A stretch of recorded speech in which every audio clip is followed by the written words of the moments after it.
Subscribe now and press the bell icon. Never miss an update. सार दीवार टूटना मन बड़े बड़े रुपये लेते हैं, कभी 100 कभी 500 कभी 1000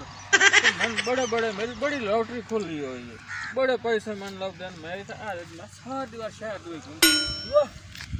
ओ यार वेखदार भाई लाभ गए नहीं ये मेरे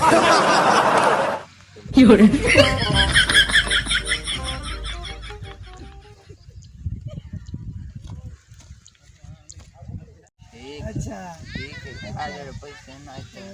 ठीक है ओदा चबल मनेने ओदा लेने फुद्दू ओनु चेक करेने ओ साडे पैसे चेंदा के नहीं ठीक है मोड़ो दा देखे फुद्दू वे किने लेंदे आजा दा चल आओ पैसे रखे ना भी शेयर में कैसे की चबल मनेंगे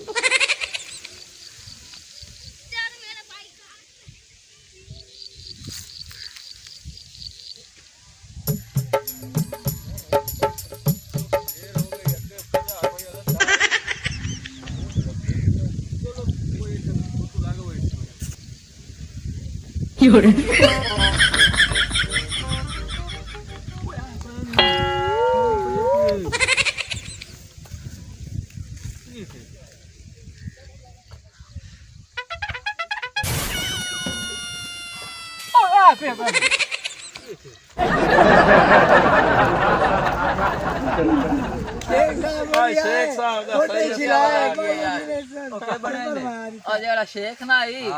ओ आए या से ते पैसे रखे हैं नकली। अच्छा ओ गोडे भाया चला के और आए सारे को नकली नोट चला के तबार चंगा कीता ही अरे इसमें कपड़ा हो दिया पहाड़ ते विच निकले चूहा ओ भी मोयो होया मैं आखे असली पैसे न ये 2 नंबर या ओए होए लत्ता भी छिलाइयां ओए धाड़े